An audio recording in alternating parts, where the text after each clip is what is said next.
ความหักในอดีตที่ผ่านมา ก็คือความทรงจำและบทเรียน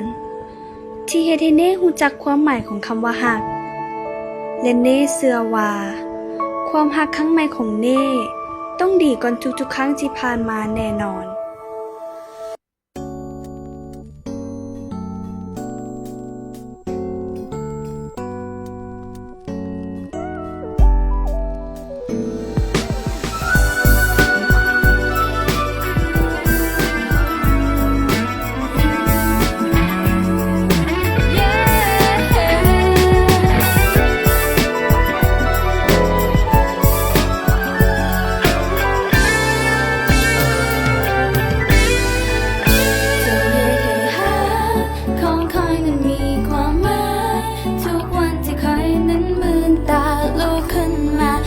ยังมีเจ้าข้างกายและต่อจากนี้สัญญาจะมีเพียงเจ้าคนเดียวเรื่อยไปความหักที่เจ้ามอบให้จะตอบแทนไม่หมดทั้งใจที่คอยของคอยนั้นมีความหมายทุกวันที่คอยนั้นลืมตาลุกขึ้นมายังมีเจ้าข้างกายและต่อจากนี้สัญญาจะมีเพียงเจ้าคนเดียวเรื่อยไป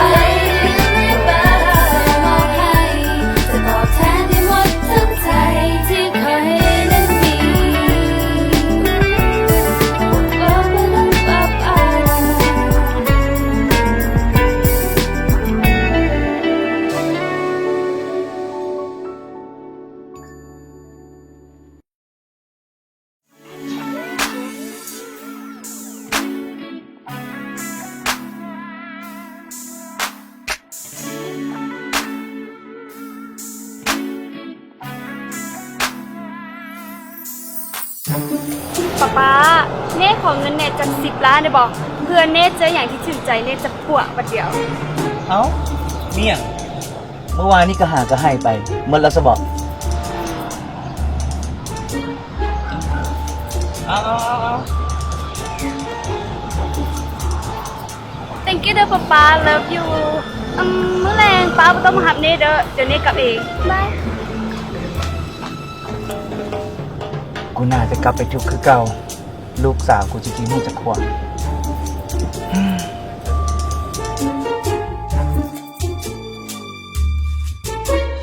อลันเพิ่นอยู่ใส่แล้วเขาท่าเพิ่นบักโดนๆตัว2 นาทีพุ่นอยู่ใส่ฮอดแล้วของเพิ่น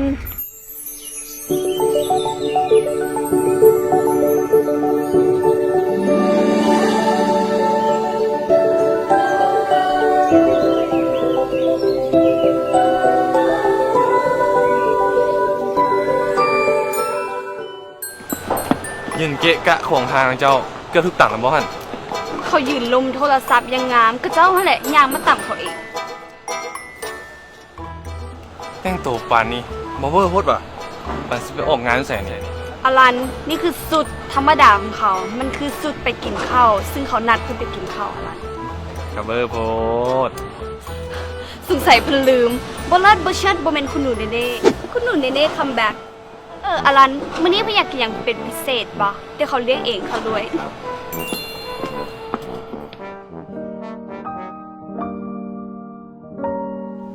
แค่ขอเมนูเลยนี่สิกินหยัง อืกินหยังก็ได้แหละอลันสั่งให้รส สั้นเอาสปาเกตตี้คาโบนาร่า มันตุ้ย เอาเป็นแซลมอนสลัดเนี่ย อลันมันบ่อิ่มมีแต่ผัก สั้นนี่จะกินอย่างสั้น กินหยังก็ได้เขากินได้หมดหั่นแหละเพิ่นสั่งมาโลด ข้าวผัดทะเลเนี่ย อลันเพิ่นแพ้กุ้ง ข้าวผัดหมูเนี่ย หมูนี่ได้เอ้ยมีอย่างอื่นนอกจากหมูบ่ หมาที่น้องปิ้งหมามักบอก สั้นเนี่ยเอา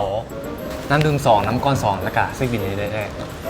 ฟ้าวเซ็กบินแท้ยังไม่ได้กินอย่างซ้ำ นั่นก็บ่เอาอันนี้ก็บ่เอาเพิ่นก่อนเขาอันนี้ เขาไม่ได้กวนแสดงว่ามันมีอย่างถึกใจด้วยสันเอ้ยสั้นเอาข้าวไข่เจียวให้ เอา เราได้เด้ ข้า อ วไข่เจียวเนาะ ให้เอาคือแล้วน่ะ รันเพิ่นเห็นรูปนี่ละกิฟกับสมพงษ์ไปเที่ยวอยู่ต่างประเทศน่าฮักเนาะ คิดพ่อกับเจ้าอยู่ไหนสมพงษ์อยู่แล้วว่าแผลว่าแนวติงต้องให้ฟังกันนะแล้วก็ขาดคนปรึกษาเรื่องความรักอีก ยังจำเป็นต้องมีให้คนมาปรึกษาเรื่องความฮักนี่วะสิจีบและหีบจีบเด้อเดี๋ยวคิวยาวได้ไปอยู่ท้ายแถวได้ สั้นเขาต้องจีบคนนั้นแหละจังว่าพี่แจ็คคุณหนูแน่ ชื่อซัวมันเป็นเรื่องบ้านของเพิ่นละกันเอ้ยแล้วก็เอาน้ำนางเอกอีกจอกหนึ่ง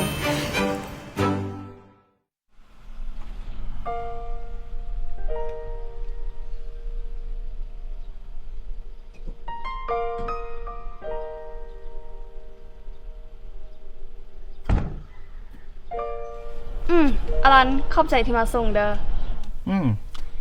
นี่เมื่อในคำมาหับไปมหาลัยบ่ ได้แล้วเดี๋ยวเขาให้คนขับรถพ่อเขาไปส่ง โอเคสันได้ไปซ่าเด้อ โอ้ยบ่ไปซ้ายอยู่แล้วมื้อทำอีทของเฮียเขาต้องไปเช็ดเวทติ้ง เพื่อนแหนเซ็กทุกปีอยู่แล้วแหละโอเคกลับก่อนบาย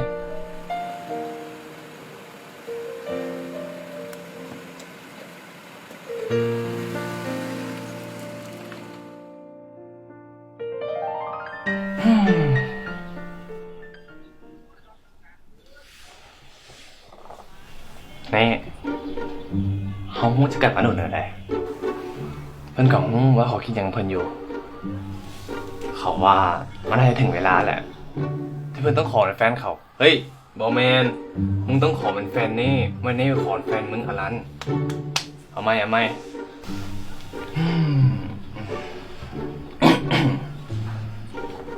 นี่เขาบอก1 + 1 เป็น 2แล้วถ้า2 คนหาบอกกันมันจะเป็นยัง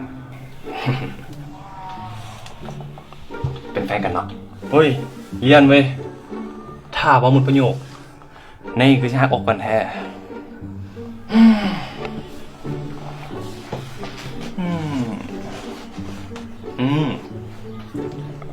นี่เขาถามมึงนี่มาโดนแล้วเขาขอลบซีนในด่วน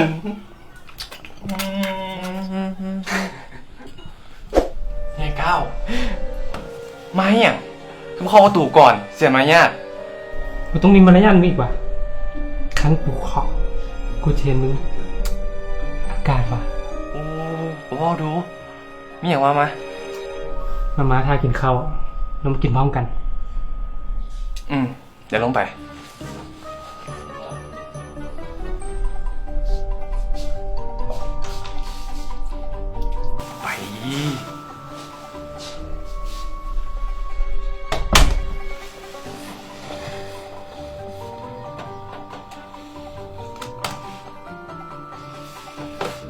นี่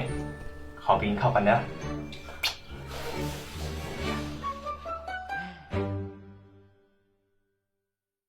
มดตะน้อยโดยคุณหนูโฟมล้างหน้านี่อยู่ใส่นี่ นี่เมนโทรชอมแอคเนสโฟมล้างหน้าของคุณหนูแต่ว่ามันตะน้อยขอยืมไปซ้ายเพราะว่าช่วงนี้สิวขึ้นว่าแต่วันนี้คุณหนูไปเสพมาก็แต่งตัวดีเป็นพิเศษแท้ เน่ไปช้อปปิ้งมา มีของฝากให้มดตะน้อยนำได้ แท้ก่อคุณหนูของมันตะน้อยทั้งงามทั้งใจดี ย่องแต่ตอนได้เครื่องเนี่ยเนาะ หูทัน เดี๋ยวบุญลงไปถ่ายอยู่รุมเด้ออย่าลืมเอาของตอนลงไปให้เด้อ โอ้ยมีสั่งอีก ไวเด้อ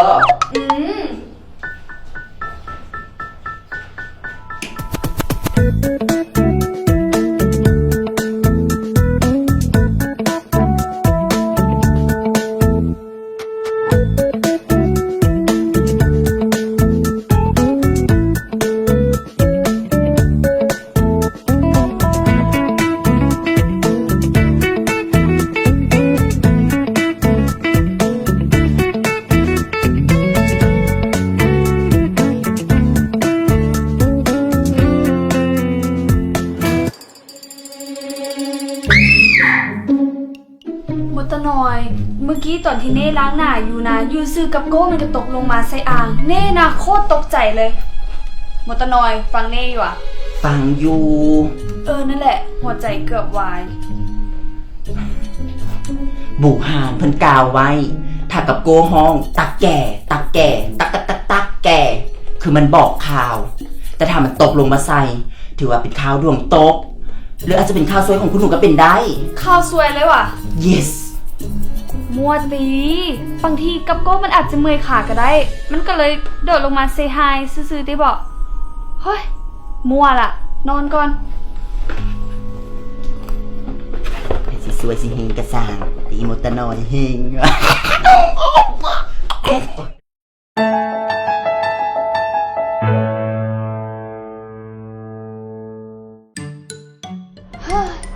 อีกทิศหนึ่งก็จะเข้าเฮียนละ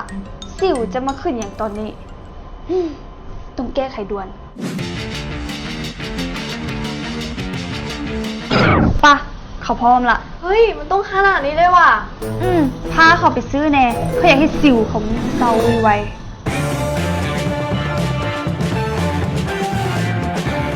เอาตัวใดดีวะ เอาเหมือนดีแหละ พอให้หน้าพอเป็นมีความไส้โลเลได้แม่นแล้วไส้ผลิตภัณฑ์ปวดสิวหลายประเภทอาจส่งผลสะท้อนต่อผิวของทานควรเลือกผลิตภัณฑ์ที่มีประสิทธิภาพและอ่อนโยนต่อผิวด้วย Agnes 3S เพียง3ขั้นตอนง่ายๆ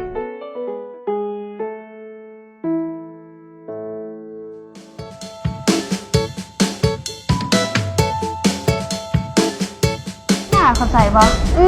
เห็นบอกเมนโทรทัศน์ Agnes เคล็ดลับหน้าใสเคลียร์ซุปเปอร์ฮาร์ซิล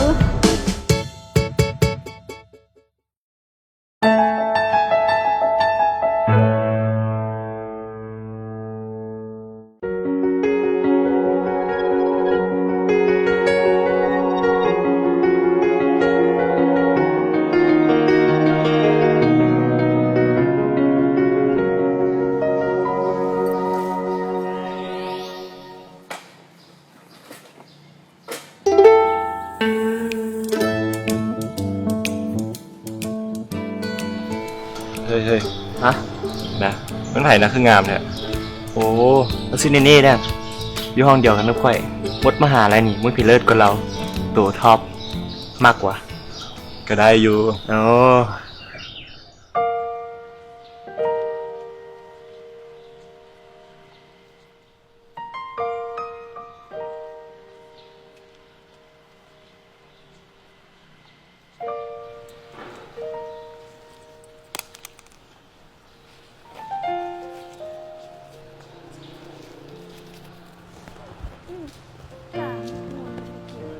มันก็เป็นเฉยๆนะ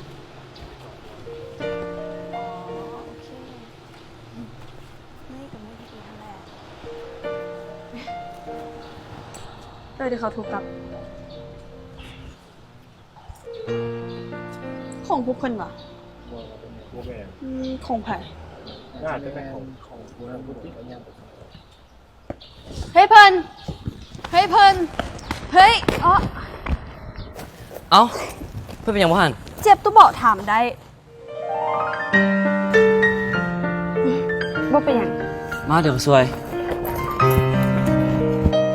เมื่อกี้เพื่อนเอิ้นเขาอ่ะ อันนี้ของเพิ่นบ่ เฮ้ยเป็นแล้ว เพื่อนไปเอามาได้ใส่ เขาเก็บได้อยู่ด้านหลังเมื่อกี้นะ เดี๋ยวมือเพื่อนออก บ่เป็นหยังดอก จะเป็นไง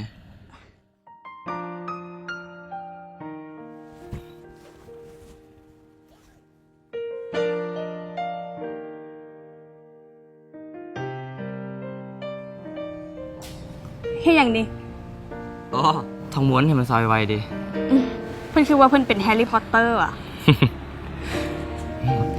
จะได้ก็ขอโทษเด้อ ที่เป็นต้นเหตุให้เพื่อนต้องมาเจ็บย้อนเขา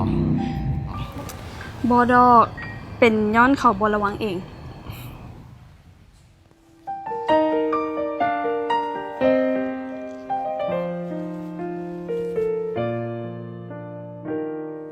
เอ้ยน้องเพิ่น ขอบใจ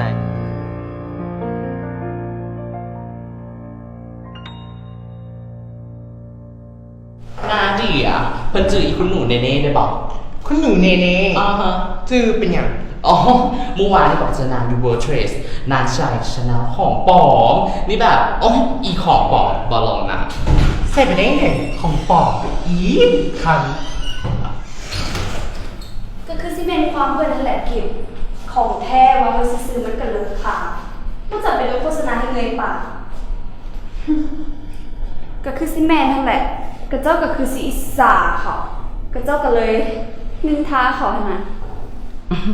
เน่ๆเพิ่นว่าเขาขี้อีสานเพิ่นว่า อ๋อบอเขาลงน้ำกิบ อ๋อแล้วไป ต่อแหละ อ๋อมันน้อยให้กิบ ว่าให้พวกเพื่อนทนะเท่านี้จะกิบคิดทอดไปเด้อบาย เอาแต่มึงกินเลยนอนแน่เอาเน่มูเน่ไปอย่าง อ๋อเขาล้ม สุ่มแน่ เสือกเขาล้ม กับบอแปลกดอกนี่เห็นว่าเบิ่งทางเมื่อวานก็เกือบเท่านึงละแล้วเจ้าเกือบย่างตัด เขาว่ามันแปลกได้ตอนเขากลับมาจากบ้านกับโก้มันตกใส่อ่างล้างหน้าเขา และที่สำคัญแม่บ้านเขากระท้วงอีกว่า เขาจะดวงตกดวงสวยนะเฮ้ยอลันพาเขาไปวัดเนี่ยได้บอกเขาใจคอบ่ดีเว้ย เพื่อนคิดหลายเองที่บอกเขาว่าบางทีมันอาจจะเกิดขึ้นยังว่า เพื่อนบอระวังเองกับมี แต่เขาก็ยังบ่สบายใจนะพาเขาไปวัดเด้อมื้อนี้เด้อ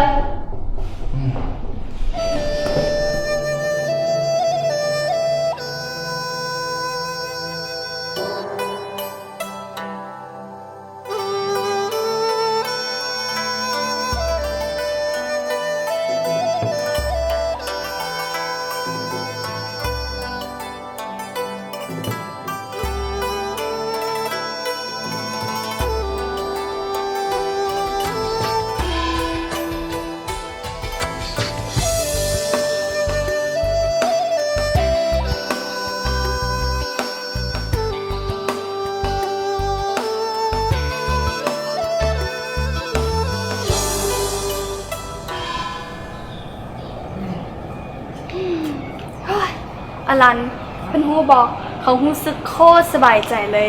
เข้าใจเพิ่นเด้อที่พาเขามา เพิ่นฮู้บอกปกติเขาบ่ค่อยมาพวกวัดอีหยังแบบนี้เลย โดย ว่าแต่เป็นหยังเพิ่นคือพาเขามาวัดจีน อ๋อทุกปีอาม่าเขามักพาเขามาไหว้พระขอพรอยู่นี่ก็คือนี่ว่าหั่นแหละเวลาได้มาเฮ็ดบุญแน่กะจะรู้สึกสบายใจขึ้น สั้นเพิ่นพาเขามาเดือนละ4เทื่อได้บ่เพื่อชีวิตเขามันจะได้ดีขึ้น นั่นกับเวอร์โพดนี่ เดี๋ยวขอไปเข้าห้องน้ำก่อนแป๊บนึงนะเขารู้สึกว่าเจ็บท้อง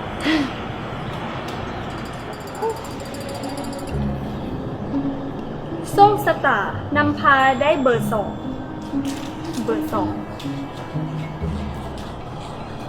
ส่วงโลกาพันเปลี่ยน ถึงยามคราวขอให้อยู่เกินใกล้ให้ระวัง ถามถึงผู้สูอุ้ม มีน้อยพึงตน ถามถึงมิตรสิทธิ์ใกล้ก็พึงได้พอประมาณ ให้คบคนผู้น้อย คอยเสริมดวงสตาคบคนผู้ใหญ่กล้า บัญหามามากล้น อย่าหับหักเพื่อนตน โอ้ my god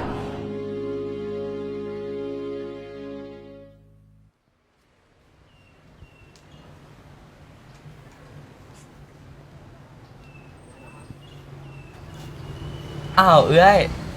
อ้าว มาได้ตอนใดนี่ กะหากันมาเมื่อกี้ อ๋อ แล้วมาเหี่ย เมื่อไหร่พระอยู่บ้านกะบ่มีหยังเฮ็ด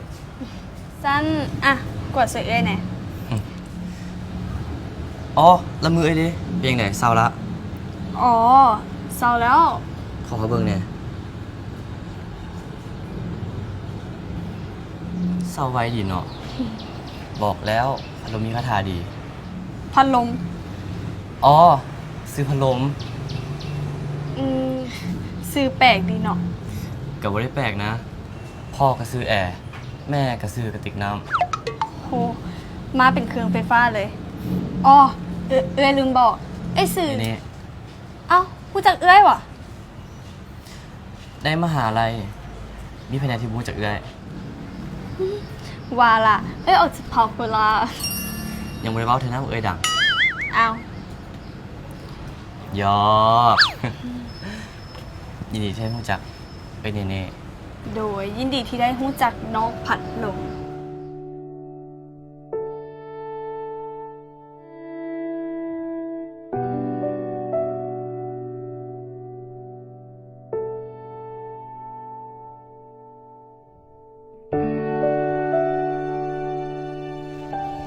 อลัน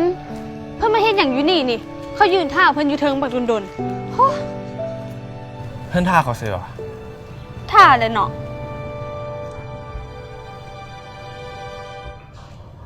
เน่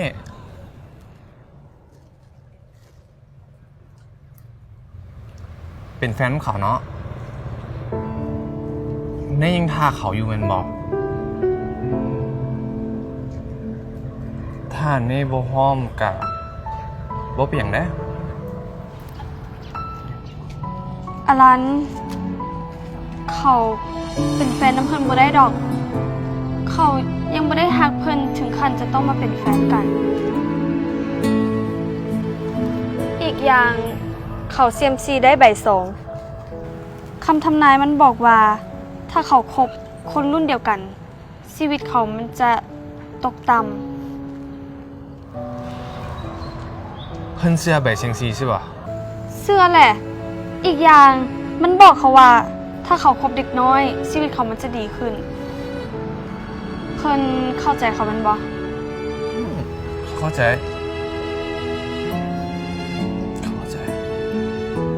เป็นโอกาสกันอยู่แล้ว เขาจะมีดาเพื่อนไม่คือเก่าเด้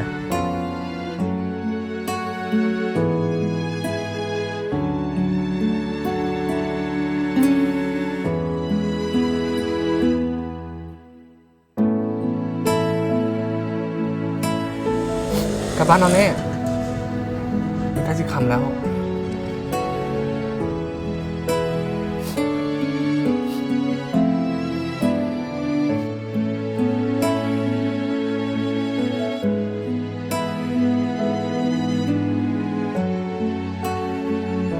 เนี่ยเคยถูกปฏิเสธปะในการที่เขาปฏิเสธเขาเท่านั้น มันอาจมีหลายสาเหตุ อาจเป็นย้อนเขายังบ่พร้อม หรืออาจย้อนเขามีคนหักอยู่แล้ว แต่ทางนี้ทางนั้นแล้วถ้ารันทำไปแท้รันก็ควรยกค่าเขาเพราะว่าจะฐานะอย่างความหักมันไม่ได้หมายถึงการครอบครอง แต่รันต้องถามใจตัวเองว่ารันมีความสุขบ่ที่ได้ยุ่งค่าเขา ถ้าเจ้าบ่ฮั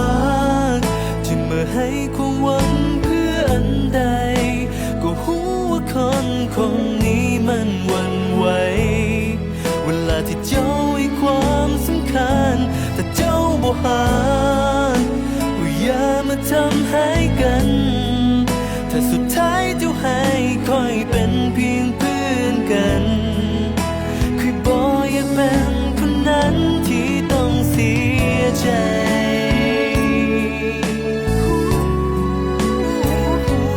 ถ้าเจ้ามาคิดอันใดถ้าบ่มีใจก็อย่า